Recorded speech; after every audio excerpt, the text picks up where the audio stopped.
tere kõigile! Ma olen tõeliselt täna hästi elevil, sellepärast et meil on külas üks väga-väga erakordne naine ja kes on väga tugev juht ja liider ja kelle töö on literaalselt mõjutanud elusid, tuhandeid elusid nii Eestis kui väljapool Eestit. Ja mis mulle selle inimese juures nii meeldib, on see, et ta lihtsalt ei räägi, nagu paljud lihtsalt meeldib rääkida, aga ta elabki seda, mida ta räägib ja päriselt viibki asjad ellu. Nii et Lavly Perling on lisaks kõigele ka 3 lapse ema. Nii et see minus kasvatab veel rohkem austust ja selles mõttes imetlust, sest mul on ka endal 3 last ja ma tean, et on päevi, mil ma ikkagi hoian 2 käega peast kinni, aga Lavly on 3 lapse kõrvalt siis võitlenud korruptsiooniga ja nii-öelda ta on tegutsenud aastakümneid, praktiliselt võib öelda prokuratuuris, alustas narko ja organiseeritud kuritegevuse valdkonnast ja Eesti riigi peaprokurör on meil täna külas, nii et kuhu veel, on ju.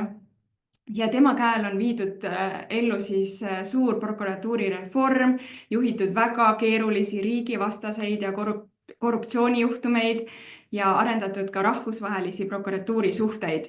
Ja täna Lavly tegutseb lisaks Eestile ka Ukrainas ja Moldovas, võitleb korruptsiooniga ja Eestis ehitab erakonda Parempoolsed. Ja miks ta on minu arvates lihtsalt nii äge naine, on see, et ta tõesti teeb seda, millesse ta usub. Ta tahab paremat Eestit oma lastele, kõigile Eesti lastele. Ja mis on lahe, on see, et Lavly usub, et iga tüdruk peaks olema vaba just elama sellist elu, mida ta ise tahab.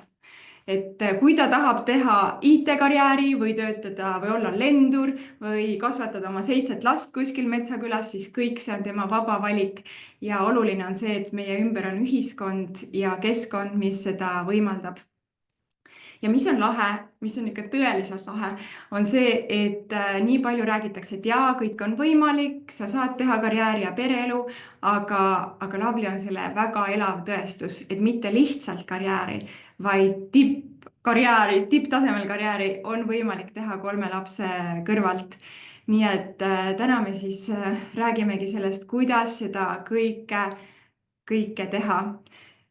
Lavly, mul on nii suur au ja rõõm, et sa meie jaoks aega leidsid ja nii suur rõõm sind siin täna tervitada.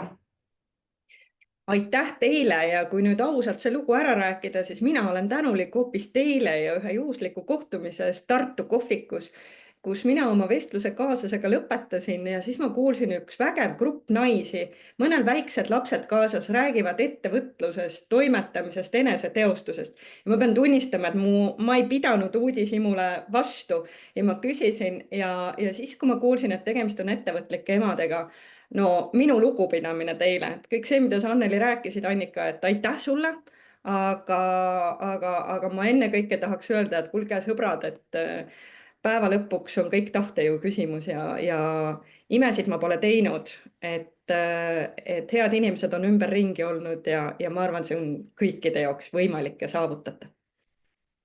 Absoluutselt, et mulle meeldib see, kuidas sa räägid sellest tahtejõust ja kõik on võimalik, aga mis siis sind nagu ajendab, et sa võitled korruptsiooniga, narkoäriga, sa ehitad nüüd erakonda, sa aitad teisi riike, sul on 3 last, et kust see sinu tahtejõud tuleb iga päev seda kõike teha?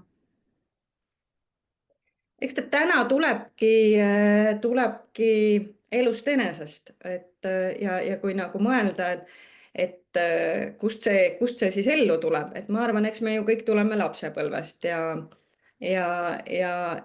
ma küll arvan, et see, kes ma täna olen, kuhu ma jõudnud olen, et selle eest ma ütlen nagu suure aitäh ühelt poolt oma vanaisale ja pärast seda kõikidele inimestele, kes on seda mõjutanud ja pidades täna nagu ülioluliseks ise tagasi anda sellega, et ma võtan kõikide koolide kutsed vastu ja heas mõttes lähen ja räägin seda oma lugu, mitte sellest, et rõhksõnal oleks oma, vaid pigem just seda, et süstida seda, et teate, et Eesti on nagu maailma parim paik, kus sündida.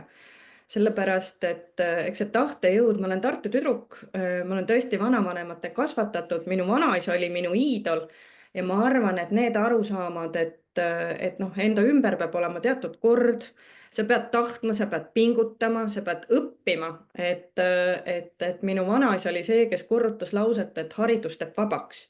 Kui ma olin väike tüdruk, ma mõtlesin, mis lause see on, haridus teeb vabaks. Mul läks ikka väga kaua aega, ma tunnistan teile, enne kui ma aru sain, mida see tähendab. Ja ma arvan, et ma kõige sellepärast olen ka nagu siiralt parempoolne, nii väikse kui suure algustähega, et ma usungi seda iseendaga hakkama saamist, ma usun vabadust, seda inimese valikuvabadust. Ja ma arvan, et võib-olla kui nagu lõpetada see kontekst, siis kindlasti üks selline lapsepõlve selliseid, ma ei taha öelda murdepunkte, aga väga määravaid hetki on minul väga selgelt meeles. Jällegi, miks ma kunagi ei lähe puusalt tulistades koolidesse esinema, mõeldes, et kuulge, et ma siin käin sadade inimeste ees lavadel rääkimas rahvusvahelistel konverentsidel, mis see nagu teine klass siis on. Ei. Et vastupidi, et ma tunnen, et nende laste eest seistes on seal vastutus, sest minu klassi tuli, ma ütlen, ma ei mäleta, kas oli 6. või 8. klass, üks naine, kes rääkis kohtusüsteemist ja see 45 minutit, mida ta rääkis, määras minu elu. Ehk ma teadsin, ma tahan minna kohtusse, ma tahan anda inimestele õiglustunnet, ma tahan seda teha. Loomulikult ma ei teadnud kohtunikuks, prokuröriks või advokaadiks, aga võib-olla kokkuvõte ongi see, et eks need inimesed, olukorrad ja elu ise on see, kes sind vormib ja päeva lõpuks on meie igaühe võimalus see vorm siis ära kasutada. Väga lahe, nii et kunagi ei tea, on ju, kus sa midagi võid öelda, mis mõjutab kellegi elu nii suurelt. Aga mind väga huvitab, Lavly, et kas sa, vaadates sinu karjääri, see tundub hästi selline tõusvas joones, sihikindel, et kohe peale, kui ma õigesti aru sain, veel ülikooli lõpus sa juba asusid, on ju, prokurörina tööle, oli nii? Et kas kogu selle tõusu teel ja selle jooksul oled sa vahest tundnud ka, et või on tekkinud selline kahtlus siis, et kas see ikkagi on minu tee või sa oled kogu aeg lihtsalt teadnud, et vot see ongi see, mis ma pean tegema? Kui ma täna noortele juhtidele käin rääkimas, siis ma räägin ka seda, võib-olla seda juhina kujunemise lugu ja teen alati nalja, et minu juhiks saamine põhineb ei vastustel. Et iga kord, kui on tehtud ettepanek hakata juhiks, siis ma kõigepealt ütlen ei, sest mul on miljon vabandust, miks seda mitte teha. Kuni ma lõpuks lasen ennast ära rääkida. Ehk ja teine, mida ma nagu võib-olla nagu poolnaljaga ütlen, et minu päris sõbrad, et mul on vedanud, et minu sõbrad on need, kes on olnud minu elus, minu kõrval, sõltumata sellest, kas ma töötasin keskkooli ajal koristajana või sanitarina või ma olen olnud riigi peaprokurör või ma olen kukkunud ja jälle tõusnud või ma olen poliitik, nad on ikka minu sõbrad. Ja tunnistan ausalt, et minu sõbrad on ikka nalja teinud, et kui neil elus on mingi suur üllatus, siis see, et minust on saanud juht. Et ma arvan, et mul ei olnud seda plaani, et ma nüüd hakkan juhtima. Ma tegelikult arvan, et noortele võib-olla sõnumeid andes, et ma arvan, seda ei tohigi saada, nii nagu poliitik ei tohi tahta saada ilmtingimata mingit ametikohta. Loomulikult iga ametikoht ja see juhiks olemine on võimalus. See on lihtsalt üks tööriist, mis annab sul võimaluse elu paremaks teha. Ja kui sa seda nii vaatad, siis need uksed, mis su elus avanevad iseenesest. Aga ma arvan, et mis on minu põhimõte alati olnud, on ikkagi see, et ma teen ainult seda, millesse ma usun. See sama lause, et üldse tasub elus teha ainult seda, millesse sa usud ja teine uskuda sellesse, mida sa teed. Et kõik muu pidi teatavasti olema jõu ja aja raiskamine. Ja ma arvan, et see on võib-olla see moto, mis mind on elus edasi viinud. Ma nagu ka oma lastega räägin, et need lihtsad asjad, et aus tuleb olla, ükskõik kui keeruline on, aus tuleb olla ja tööd tuleb teha. Ja ma arvan, et kui sa nendest sellistest põhimõtetest lähtud, siis on kõik võimalik ja kogu selle töö keskel, et ma nüüd nagu juhiks kätte ei lähe. Et mul on ikkagi alati meeldinud tsiteerida minu meelest ka prokuratuuri aastapäeval hoopis Kristiina Ehinat ja öelda, et kuulge, elu algab siis, kui on lõppenud töö. Absoluutselt. et räägime korraks siis sellest hariduse teemast, et see on sulle hästi hingelähedane, et just tüdrukud ja haridus ja naised, et kui sa praegu vaatad, et sa oled öelnud, et just ennem rääkisime ka, meil tegelikult oli nagu nii põnev vestlus, enne kui me siis avalikult siin alustasime ametlikult, et ma juba soovisin, et oleks juba kõik salvestunud, aga ehk me toome need teemad uuesti ka siin välja. Aga rääkisid, et sinu selline üks põhiväärtuseid on vabadus valida ja sa usud, et see haridus annab vabaduse ja just see, et ka naistel ja tüdrukutel oleks see vabadus valida. Et kui sa praegu vaatad enda ümber siin ühiskonnas ringi, et mis sinu arvates on selline kõige suurem takistus, mis siis takistab naistel enda sellist täispotentsiaali saavutada, et on see midagi, mis tuleb väljastpoolt või on see midagi, mis tuleb seestpoolt või on see kuidagi kombinatsioon?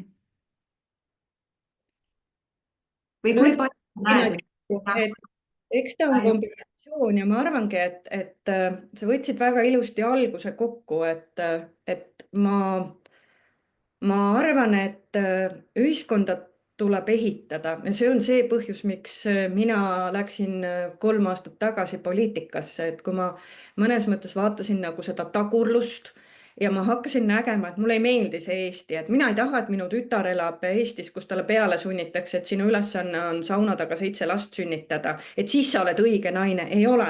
Minu meelest me elame paigas, kohas ja ajal, kus iga inimene on vaba otsustama oma elu ja saatuse üle, oma valikuid ise tegema, oma eriala ise valima, sõltumata sellest, kas sa oled poiss või tüdruk.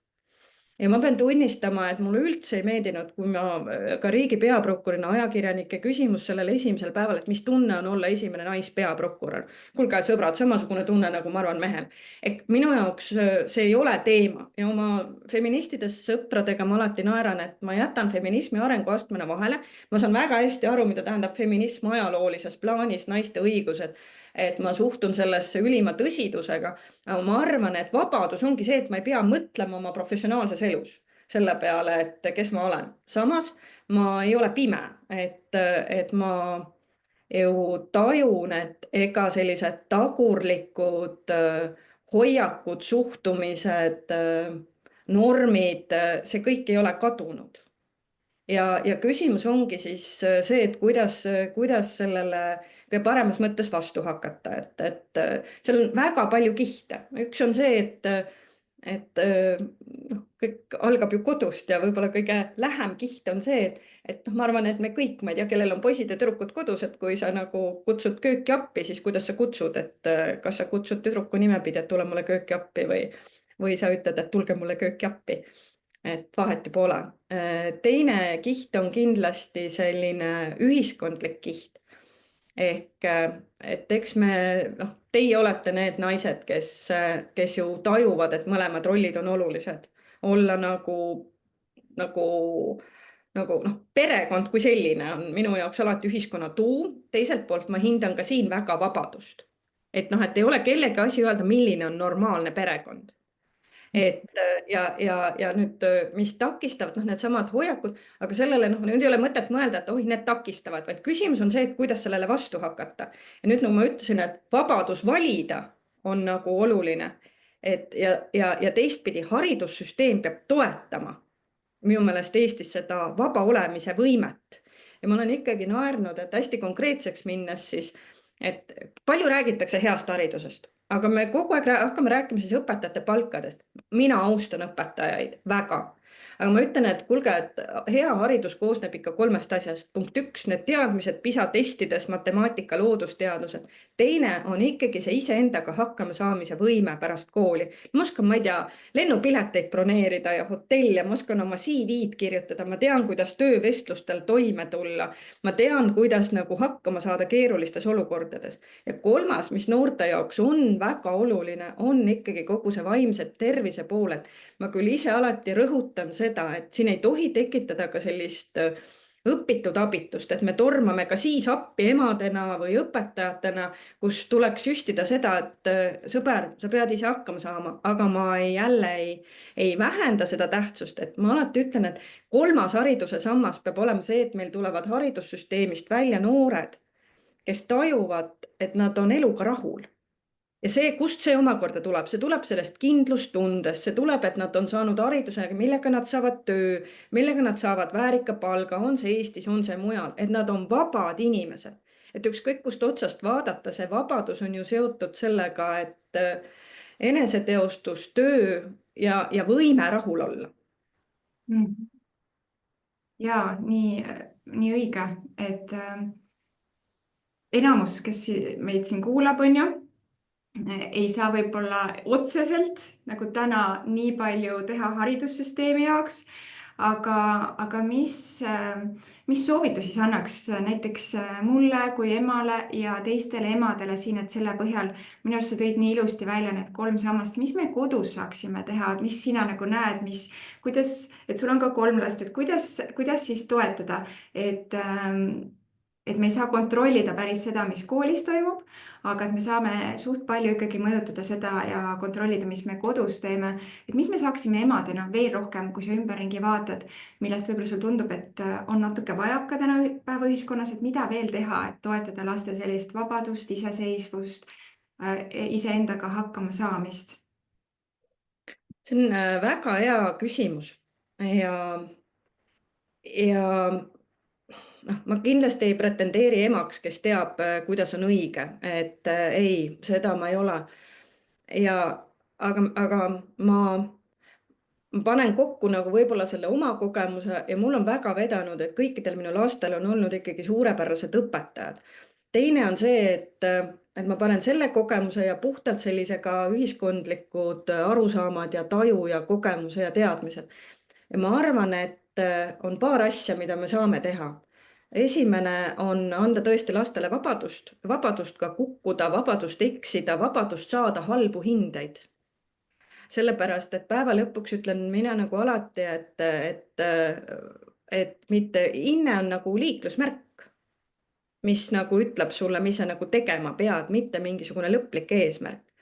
Aga teine on minu meelest usaldus kooli ja usaldus õpetaja vastu. Mina ei tea, kuidas teiega on, aga mina usaldan, minu jaoks on klassi ees kõige tähtsam inimene õpetaja.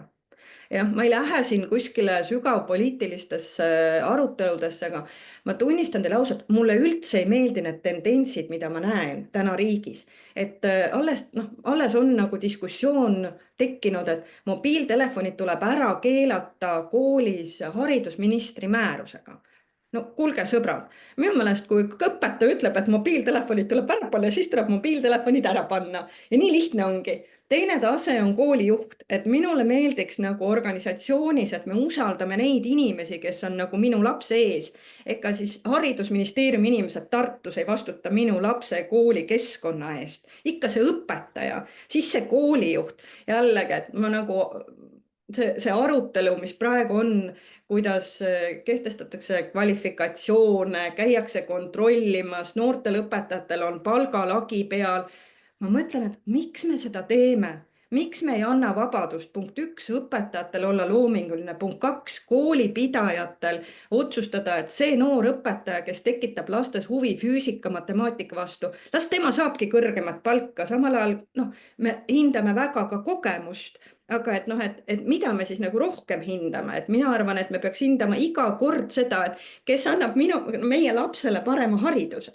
Ja kolmas on see kooli pidamine, kohalik omavalitsus, et kui ikkagi kohalik omavalitsus kehtestab koolis, et mobiiltelefonidega räägite seal staadioni nurga peal, las ta olla. Ehk me vanematena ilmselt ei peaks alati sekkuma ja samal ajal me peaksime nagu olema need tundlad väljas kogu aeg tajuma ja kuulama ja ma arvan, et nii lihtne see retsept ongi. Mis me saaksime emadena teha rohkem, et usaldada, et kas me võiksime minna õpetajatele rohkem oma tänu avaldama, kui võib-olla keskmine eestlane on harjunud või panna neid tundma kuidagi paremini või kas sul on mõni mõte, et kuidas me emadena saaksime anda oma õpetajatele siis rohkem motivatsiooni pühenduda meie lastele? ma, ma arvan, et see on siirus, et need, mida sa ka mainisid, et ma arvan, kui on põhjust tänada, siis tulebki tänada, mitte ainult õpetajaid, ma arvan, et mina täpselt see olen, et kui ma näen nagu mõnda treenerit, kes on samamoodi teinekord lastele suurteks eeskujudeks ja mõjutavad nende elusi väga suurel määral. Ja kui ma ikkagi näen, et minu laps on vaimustuses temast, siis ma ju saan öelda, kui ma temaga kohtun, et aitäh sulle, et tead, mu laps räägib sinust vaimustusega, ja mina soovin, et sul oleks jõudu edasi olla see, kes sa oled. Et ma ka ükskõik, kas ma pean kõnet või sünnipäevale lähen inimesele palju õnne soovima, siis mulle ei meeldi olla pealiskaudne selles mõttes, et ma ütlen kõikidele head vabariigi aastapäeva või ma ütlen kõikidele palju õnne sünnipäevaks või ma ütlen pensionile minevale inimesele, kelle puhul ma olen 3 aastat oodanud, et kas ta nüüd saab aru, et on aeg. Aga siis ma lähen viimasel päeval ja ütlen, oi kui kahju, et ära lähed. Ma ei tee seda. Ja ma samal ajal ei lähe sellele inimesele ütlema, et tore, et sa lõpuks aru said ja ära lähed. Ma arvan, et sa pead üles leidma selle siira asja ja ma olen ise alati toonud näite, et ma arvan, et ma saan minna ja öelda, et vau, su lapselapsed saavad imelise vanaema või vanaisa endale. Ja sama võib-olla õpetajatega. Ja teine, et kui võib-olla ma ise pean tunnistama, et kui nüüd õpetajad kuulavad, siis ma ise ei ole hea näide. Ma tunnistan ausalt, ma võtan endale kohustusi, mille puhul ma tunnen, et mul vähegi jõud üle käib. See tähendab, et kooli hoolekogud kõik ei ole jõudu. Aga kui on, teate, need samad emade-isade nädalad, kus sa saad minna ja jälle lastele rääkida, siis need on need kohad, mida ma arvan, me kõik saame teha, et minna lastele ja me keegi ei tea, kes meist mõnele lapsele on see eeskuju, et see väike tüdruk vaatab ja mõtleb, et ma tahaksin olla samasugune nagu Maarja-Liis või Margarita või Silja või Annika. Nii et saame lihtsalt olla siirad ja märgata ja tunnustada seda, mida me vähegi saame tunnustada, et tõsta nende inimeste enesekindlust, kes siis meie ümber on ja meie lastega tegelevad. Aga kellel on, nii palju võib-olla segan vahele, et mitte väga pehmeks jääda, et me räägime, et meil siin ei ole haridussüsteemis nagu töötavaid inimesi, aga kindlasti teie seltskonnas on, neid on laiemalt ühiskonnas. Ärge laske muutuda haridussüsteemil selliseks nännisteidile omaseks või selliseks tsentraalseks süsteemiks kuskil kaugel. Ei, et seal saab igaüks, kellel on oma kodukoha kool, mõelda nagu, et mõistlik on usaldada ikkagi õpetajat, koolijuhti, kohapealset tasandit, mitte määrusi ministeeriumist. Ja see põhimõte nagu rääkimine on oluline ja samamoodi, et teate, eile ma kuulasin toredaid projekte liikumisharrastustest, ostetakse stoppereid ja hüppenööre. Ja mulle jällegi meeldib tulles selle suure eesmärgi juurde tagasi, et lapsed haridussüsteemist väljudes peaksid olema targad, saama ise eluga hakkama ja olema nagu eluga rahul. Liikumine väga hea, aga äkki annaks neile kätte hoopis mõeldes, et maailm on suures muutumises, kui me räägime AI-st ja tehnoloogiast. Ma nagu nautisin seda, kui minu laste õpetaja andis ülesande linna vahel äpiga joonistada hoopis kujundeid. Ehk punkt 1, ta õpib neid oskusi, mis tegelikult on tema elus tulevikus vajalikud. Ja ta õpib neid nagu mitte mingit suvalist mängu seal mängides, vaid liikumist harrastades, et sa paned nagu 2 asja kokku. Ja võt see tuleviku vaate hoidmine kogu aeg on, ma arvan, see, mida noored naised siin grupis ja laiemalt kõik saavad teha. Teeks nüüd sellise väikese kannapöörde, sest mind hästi-hästi huvitab see ja ma usun, et kõiki, kes meid kuulavad, et kuidas ikkagi reaalselt siis olla niimoodi, et sa oled tippjuht, sul on nii suur vastutus tööalaselt ja ma isegi ei kujuta ette, mis seal tööalaselt kõik nagu toimub, on ju, et see on lihtsalt ju metsik, mille peale mõelda ja mida nagu arvestada ja keda arvestada ja kelle peale mõelda. Et see on selline maailm, mida ma arvan, enamus meist isegi ei kujuta ette, mida sa oled kõik läbi käinud ja samal ajal sul on ju 3 last, kellel sa pead mõtlema, et neil oleks, ma ei tea, ilma aukudeta sokke jalga panna ja midagi süüa ja nii edasi, et milliseid süsteeme ja strateegiaid sa oled kasutanud, et ära balansseerida siis see suur vastutus tööalaselt on ju, et kuskil sa mainisid, et 24/7 on ju telefon öökapi peal ja alati valmis tegutsema ja samas on need 3 last, kes tahavad ka 24/7, et sa oled valmis neile reageerima, on ju. Kuidas? Alustaks sellest, et ega ma olen ka ju väga palju läbi kukkunud. Ja ma ütlen nagu, et kui sina ütled, et kogu aeg vaadata, et aukudega sokke ei ole, siis nagu tõenäoliselt mõnikord on aukudega sokid olnud. Aukudega ma ei mäleta, et need vast on nii hull ei ole. Aga üks ühest paarist, teine teisest paarist sokk vabalt. Ja mis me siis nüüd teeme? Et noh, nii lihtsalt on. Ma võiks teile lõputult rääkida lugusid tõesti sellest, kuidas ei lähe üldse asjad nii, et see kõik ei ole üldse nii ideaalne, Annika, nagu sa kujutad, et mu laps on saanud märkuse õige vakstu puudumise pärast ja keegi on saanud vale puudumistõendi 3 päeva järjest ja 3. ei ole peole jõudnud, kuigi olen lubanud ja nii edasi ja nii edasi. Aga jällegi, et ma arvan, et sellest kõigest olulisem on nagu aru saadagi, et mitte keegi meist ei pea olema nagu lõputult ideaalne, et vastus küsimusele, kuidas ma nagu manageerin, ega noh, fakt on see, et kindlasti see ei ole saladus, et ma olen olnud üksikema ja täna ma kindlasti saan öelda, et mul on nagu maailma parim abikaasa, kellega tegelikult kogu see peaprokuröri aeg, täna erakonna aeg, välismaal töötamise aeg, et see on ikkagi see tagala, mis võimaldab. Ja jälle ma nagu ütleks, et kas ma võiks nagu mõelda, et see on nagu ainus, millele oma elu ehistada, et ei, et noh, see on nüüd ikkagi see, et noh, lastele tuleb anda nagu arusaam, nagu see iseseisvus, et nad saavadki nagu, neile tuleb need oskused anda, arvan mina. Ja kui nad saavad oskusi, on iseseisvad, et ma olen kunagi nagu teinud rumala nalja ja pärast nagu mõelnud, et oli nüüd seda vaja. Aga täna julgen uuesti teha, et jah, on olnud aegu selles mõttes oma eelmises ametis, kus lapsed teadsid, et sisuliselt viimane kõne enne hädaabi võib olla emale, sellepärast et ma ei saa seda telefoni vastu võtta. Ja ometi nad seda teadsid, et see on see viimane kõne enne hädaabi.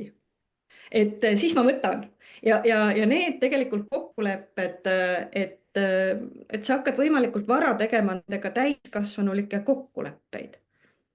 Ja saavadki hakkama. Ja no ega see aja juhtimisega ma teistpidi olen jälle alati öelnud, et sõbrad, et ega siis Barack Obamal, USA presidentidel, kõikidel on 24 tundi ööpäevas ja Maxima kassapidajal ja meil siin teiega, et meil kõigil on 24 tundi ööpäevas, millest me tegelikult keskeltläbi, noh, nii 8 tundi vajame und. Ja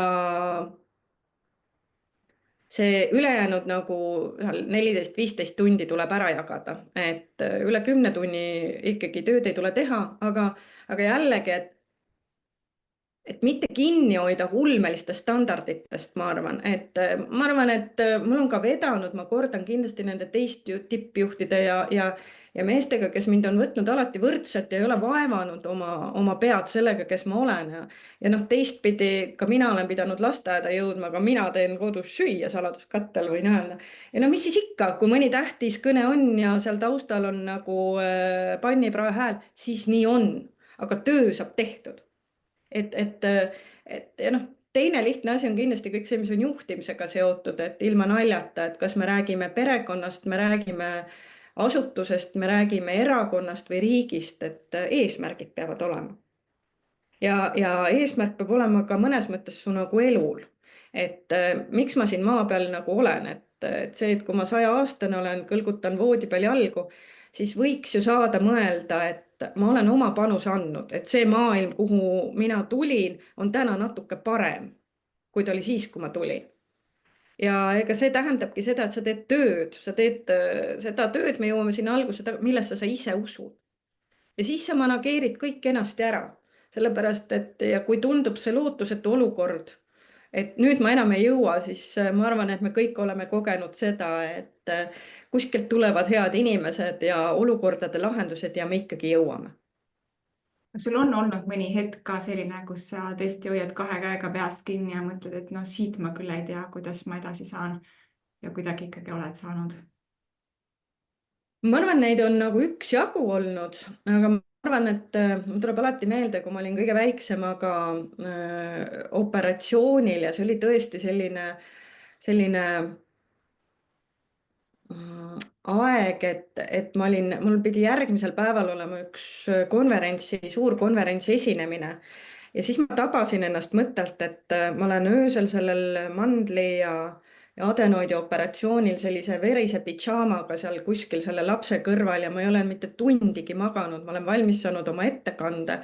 Aga hommikul kell 8 tuleb kaasa, vahetab mu välja ja mina föönitan haigla tualetis oma juuksed, panen kõrged kontsad alla ja tunnen, et ma vajan ainult 3 espressot, et see kõne ära teha. Ja sa lähed lavale ja sa räägid. Ja ma mäletan siiamaani seda hetke, et ma istusin autosse kõigepealt ja ütlesin kuidagi autojuhile, et ma sain täna teada, mis asi on Fiona sündroom. Tema küsis, mis asi? Ütlesin, vaat see on see sookolli naine, et kui sa öösel oled sookoll, aga päeval pead olema nagu printsess.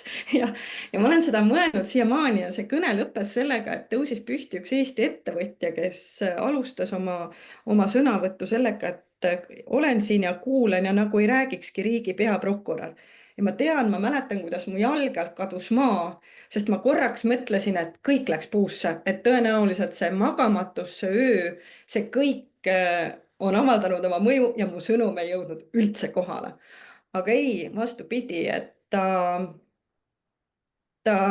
pidas ilusa positiivse kõne ja mina mõtlesin oma peas, kui sa oleks teadnud, mis oli alles 7 või 6 tundi tagasi. Miks ma seda lugu räägin, ongi see, et noh, ei ole see, mida te näete teinekord see ilus ja tugev ja glamuur. Ei, seal taga on elu ise sageli.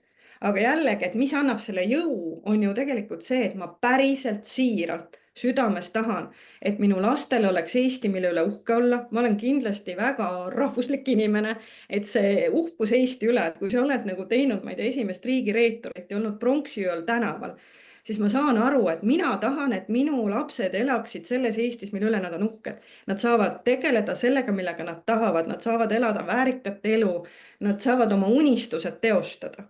Ja see on see, miks ma kõike teen ja ma arvan, et ükskõik kes meist, kui sa selle plaani paika paned, et miks ma nagu elan ja mis see minu missioon on ja sa saad ka selles igas positsioonis aru, mida sa ehitad ja miks, siis sa jagad ka oma aja vastavalt prioriteetidele ja eesmärkidele. Sa jagad oma lastele seda enda visiooni, et või nad ikka küsivad või on küsinud sinu käest, et emme, miks sa nii palju tööd teed? Või nad saavad aru ja ei küsi seda?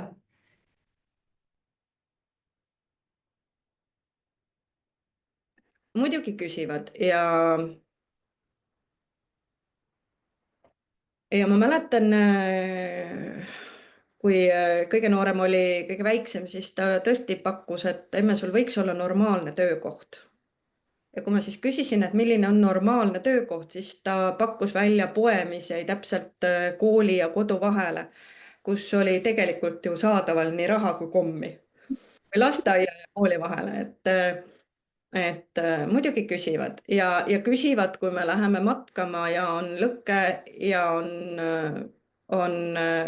õhtune vaikus ja mina lähen arvutisse töökõnet tegema. Miks sa seda teed? Ja on veel neid hetki, kui ootad lapsega tähtsale üritusele minekut ja ta seisab su kõrval ja tammub ja mina teen ikka oma kõnet Moldovaga, sellepärast et see kõne ei taha lõppeda ja ma saangi aru, et ma tekitan oma lapsest tuska. Aga ma arvan, et need asjad tulebki pärast nagu läbi rääkida ja ma ise kuskil siiralt südames loodan, et tänaseks nad äkki saavad aru, et see ei ole mitte minu kangelaslikkus, vaid võib-olla natuke olemus, et mulle nagu tundub, et kui saatus on andnud mingi nagu jõu, siis tuleb see nagu ära kasutada nii oma laste kui kõikide teiste laste jaoks. Ja võib-olla ma olen mõelnud, et kui nad seda näevad, et sa ei keerle mitte ainult ümber oma telje, vaid sa päriselt nagu panustad heas mõttes ühiskonda, et nad näevad, et vanasti ma ei jätnud vastu võtmata ükskõik millise tavalise kannatanu telefonikõnet ükskõik millisel õhtusel kellaajal. Lihtsalt sellepärast, et ma olen alati öelnud, et on töid, mida ei ole mõtet teha, kui sa teed seda ainult töö pärast. Ja noh, täna samamoodi nad ju näevad seda kõike, alates teisi riike või poliitikat, aga kui nad saavad aru, et ema teeb seda nende nimel, et siis mitte see, et nad tänulikud on, seda võib-olla on palju loota, aga ma arvan, et nad võib-olla ühel päeval oma partneritel elus on need inimesed, kes ka mõistavad, annavad vabadust elada ja saavad ise aru, et maailm ei keerle ainult ümber nende telje. Ma vähemasti nagu siiralt loodan ja kui sa suudad süstida juba seda, et, et nõrgemaid tulebki aidata ja märgata tuleb, kui su klassikaaslane tuleb kurva näoga kooli, siis küsi, mis juhtus, kas ma saan sind aidata? Saladusi tuleb pidada, aga kui see saladus on midagi sellist, kus teine laps on haiget saanud, tule räägi mulle vaikselt. Ja kui need lapsed kasvavad suuremaks, siis need väärtused kanduvad üle täiskasvanute maailma.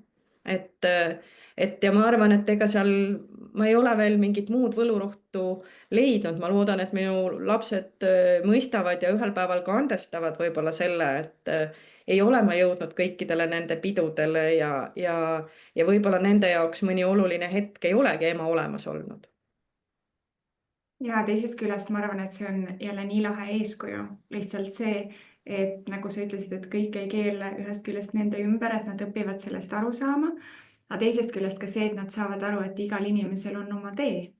et, et selle põhjal, mis sa rääkisid, mulle lihtsalt tundub, et see on nii tore, kui nad näevad, et sinul on oma tee ja tulevikus see ju aitab neil olla nagu naisena, mehena, mis iganes, et nad ei pea ka kogu enda elu ohverdama kellegi või millegi nimel, on ju.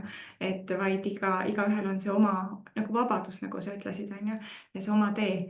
et tegelikult ma olen lugenud mingisuguseid uuringuid ka, seda vist USA-s äkki tehtud, mis ütlevad, et need tüdrukud, kelle emad töötasid, nad teenivad täiskasvanuna suuremat palka, et nii-öelda oskavad ennast nagu väärtustada ja need isad, kelle emad tööd tegid, on paremad pereisad.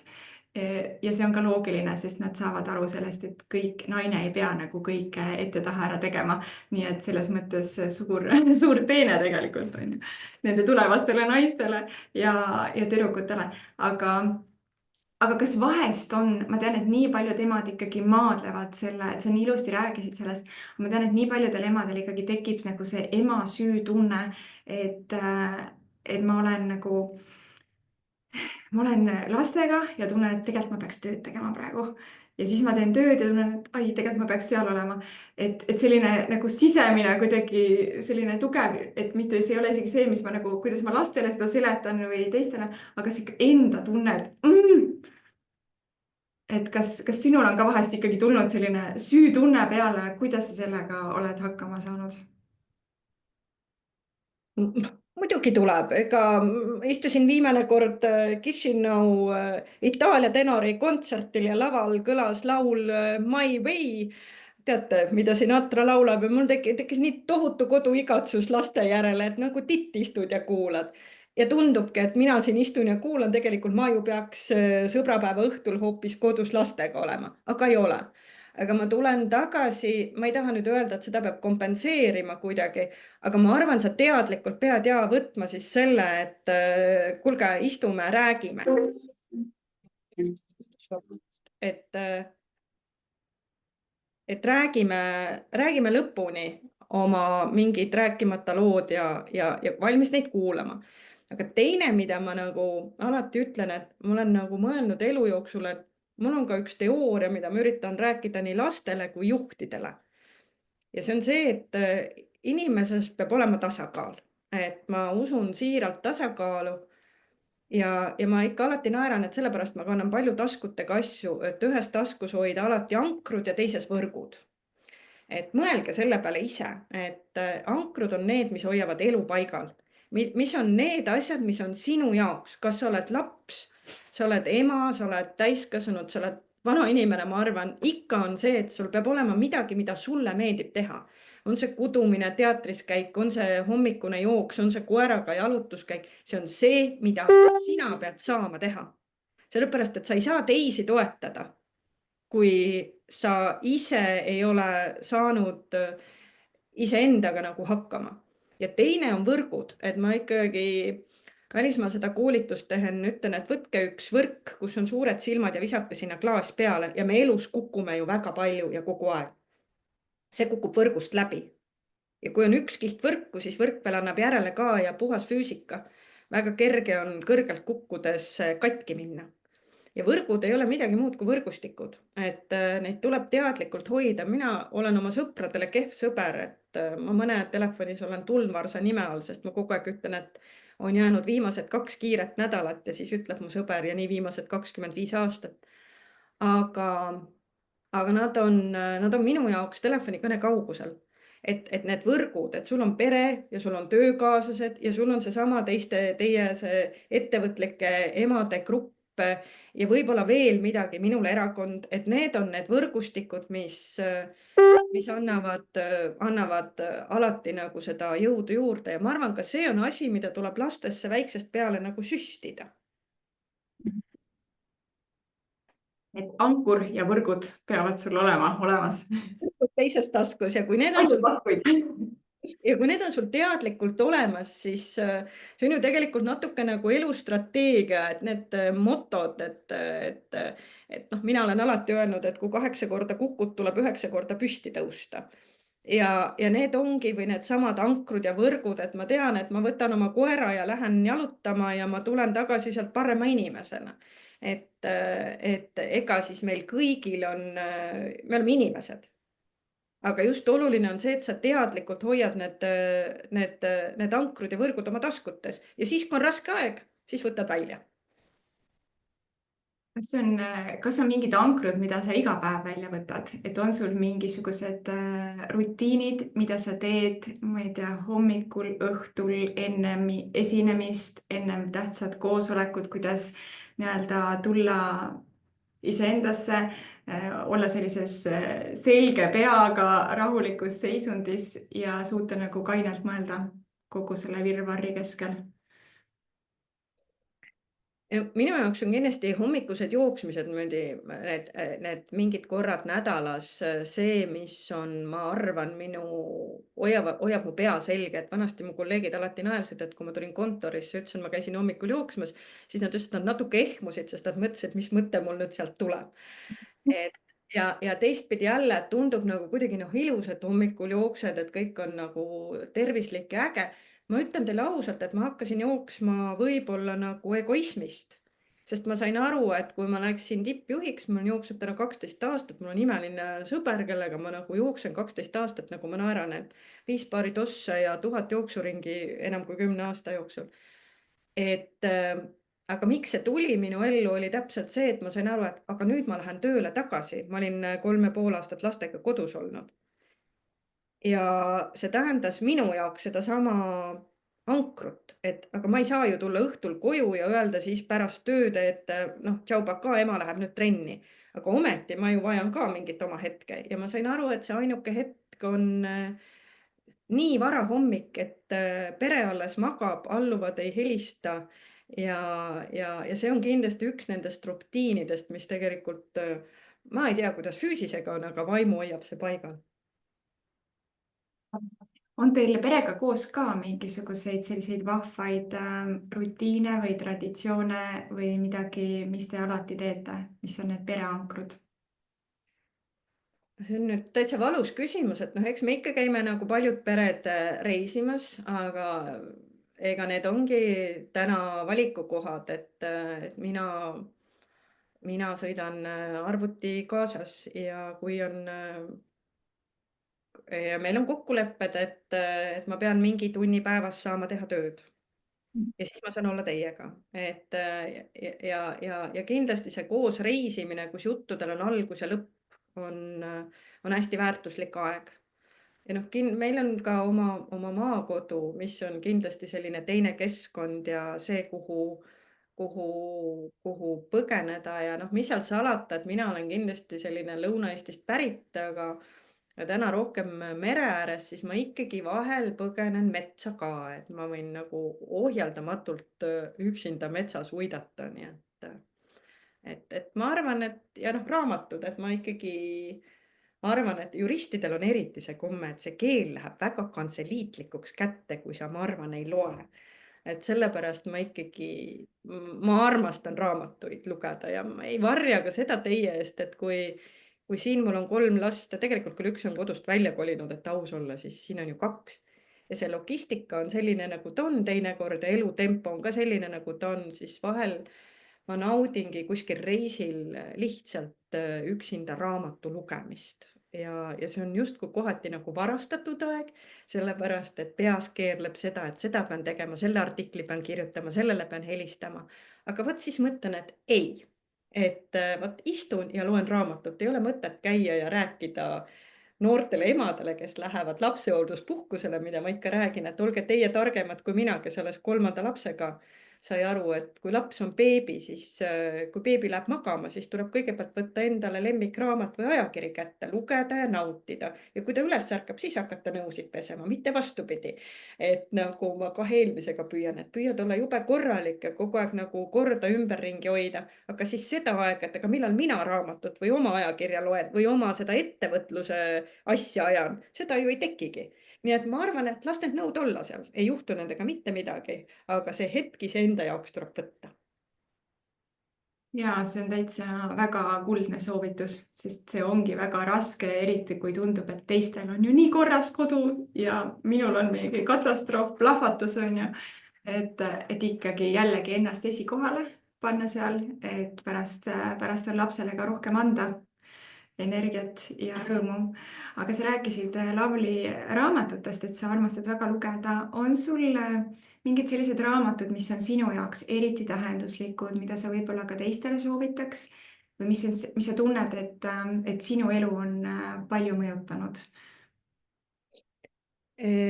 Jaa, ma küll tunnistan, alustades nagu sellist lihtsamatest asjadest, et ma olen kuidagi juhtunud 2 raamatut järjest, mida ma mõlemat julgen soovitada hoopis viimasest ajast, on Hüte ja Eros Rooma jumalatest soovitan ja teine, mis ikkagi mind eelmise aasta lõpus väga puudutas, oli Piret Raua Keedetud hirvede aeg.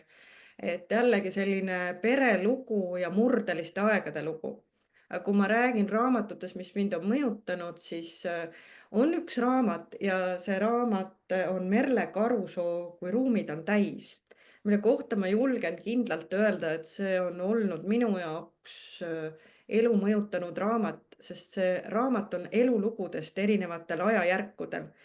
Ja miks ta mind on mõjutanud, see, kuidas ta üksikinimeste elulugudest, ükskõik kui keerulisel ajal, küüditamine, sõda, lahesõda ja sõdurid, paneb kokku selle ühe inimese loo. Seesama, mida sa, Annika, puudutasid, see, et igalühel on päeva lõpuks ükskõik kui murranguline see aeg on, see oma tee käia.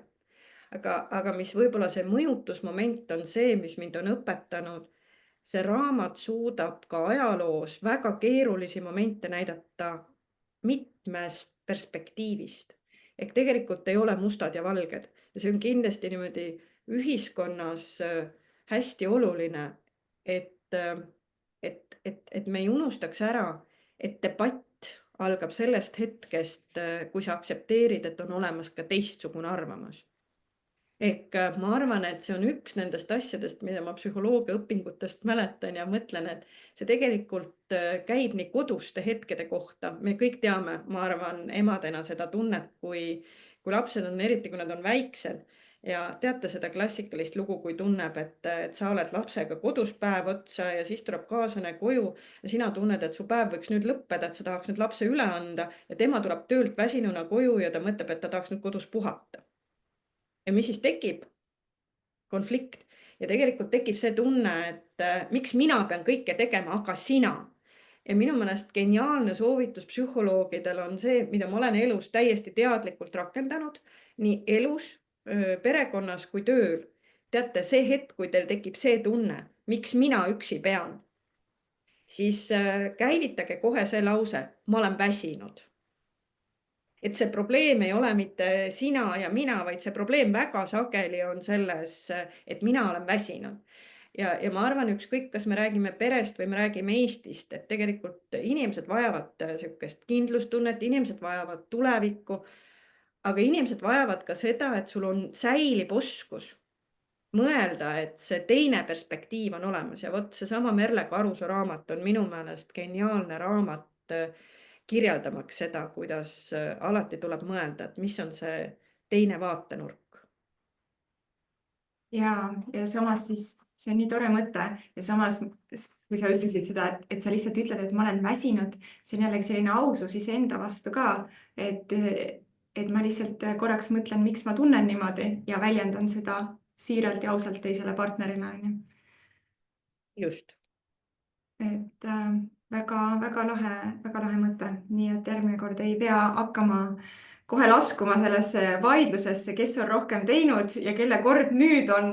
Aga ehk aitab see, et me lihtsalt ausalt väljendame, kuidas me hetkel tunneme ja vaatame, mis lahendusi sealt leida.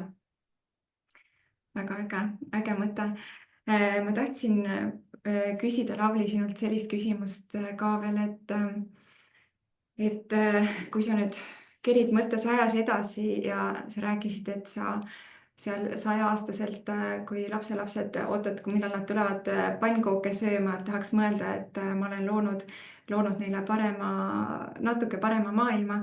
Et mis siis on see, et kui need lapselapsed tulevad ja küsivad, et vanaema, mille üle sina elus kõige uhkem oled, mis sa saavutanud oled, mis sa tahaksid neile vastata? Loodan, et ma saangi öelda, et nemad ja nende maailm. Ehk kui selles on nemad ja nende see maailm või nende keskkond, kus nad elavad, et siis seesama, mida ma täna teen, et armastades oma lapsi ja oma perekonda ja ometi aru saades, et väga palju aega pannes mujale, tööle, erakonda ehitades, noh samamoodi, et minu poliitikasse minek 3 aastat tagasi ei põhinenud mitte millelgi muul kui täpselt sellel samal, mida ma teen Ukrainas, Moldovas, et ehitada seda paremat maailma, et ehitada paremat Eestit. Ja ma arvan, et kui ma siis ühel päeval seda saan öelda, et ma olen uhke nende üle ja selle maailma üle ümber nende, siis on äkki elutöö tehtud. Ma arvan, et väga palju on juba tehtud ja kindlasti sa veel suudad väga palju ka korda saata. Et kindlasti need lapsed saavad olema väga uhked sinu üle ja lapselapsed uhkusega ikkagi tunnevad, et vot minu vanaema, minu ema, mõtlevad lapsed, et tegelikult ma arvan, et kõik lapsed tahavad oma vanemate üle uhkust tunda ja öelda, kui lahe saab rääkida neil, on ju, mõelda, rääkida oma sõpradele, et vot minu ema teeb sellist asja, minu ema tegi sellist asja, et nii. Aga see ongi see on nagu see, et me jõuame sinna jutu algusesse tagasi, et minul ei olnud perekonda sellist klassikalist, võib-olla ka see on põhjus, miks ma nagu täna olen tulihingeline vabaduse pooldaja ja miks ma nagu pean seda hästi oluliseks, ja just nimelt, et küsimus ei ole ka ju rõhuasetusel minu lapsed, vaid tegelikult nagu see laiem pilt. Et ma arvan, et kui minu elus ei oleks olnud neid inimesi, kes mu elus olid, et siis ma ei oleks ju täna siin teiega rääkimas. Ja ma arvan, et jällegi, et noh, seesama lihtsad asjad, lihtsad põhimõtted elus, et minu jaoks alati jälle minu jaoks on parempoolsuse osa on selline heategevus ja ise selle otsustamine, keda ma veel siin elus aidata saan. Ma ei luba oma lastel, kui ma näen toidupanka, ma ei lähe sellest mööda. Ehk ja seesama teadvustamine, et aga kuskil on need lapsed, kes kes saavad ühe sooja toidu ainult lasteasutuses, kus nad on. Et see on nagu meeletu õnn, kui sul on nagu pere sinu ümber ja need inimesed sinu ümber. Aga kui sul see on, siis see on sinu kohustus, sinu vastutus kõige paremas mõttes võtta rohkem ette ja tegelikult anda ka nendele, kellel võib-olla seda kõike ei ole. Ja noh, see on nüüd see pool, et üks on nagu ema ja pere ja mina. Ja teine on nagu see, et millist ühiskonda me ehitame. Et miks jällegi, et ma räägin, et miks ma nagu räägin poliitikas nagu palju haridussüsteemist ja majandusest ja vabadusest ja seda, et ei tohi raisata, et sellepärast, et kui me raiskame raha ära nagu võib-olla nagu minu peale, ilma et me mõtleme ja keegi tahab sellest ainult poliitilist häält saada, siis minu maailmas mina nagu elan sedasi, et minu maja eest jalutab mööda alati üks ratastooliga ema, kes ei ole 10 aastat tööle saanud minna, sellepärast et ei ole ühistransporti, mis aitaks teda. Ja ma väidan, et sõbrad, paneme need laiali laotatud toetuse rahad sinna, aitame teda.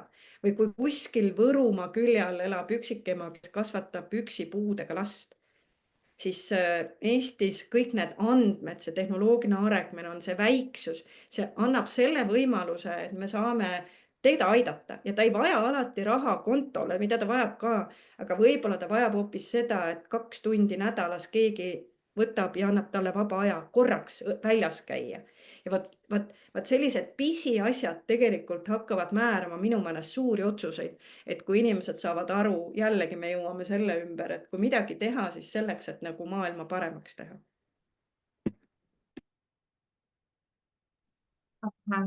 Aitäh sulle, et sa jagasid meiega nii ilusaid mõtteid ja mina sain väga-väga palju asju, natuke kirjutasin siit vaikselt ülesse, pärast kindlasti veel kuulan üle ja saan veel, et lõpetuseks, Lavly, mida sa siis ütleksid sellele emale, kellel on need väiksed lapsed ja kes tunneb, et ma ei tea ikkagi, et ma vaatan seda Lavlyt, aga ja tema saab, sellepärast et ta on Lavly Perling ja temal on see jõud ja sihikindlus, aga ma ei tea, kas ikkagi mina saan hakkama, et võib-olla mina ei suuda.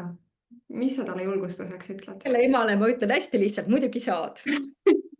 Seal ei ole küsimust. Ja ma ikkagi ütlen, et võta hetk, istu maha ja mõtle, mida sa päriselt ise tahad. Ja mina ikkagi usun sellesse üksikisiku vabadusse, ja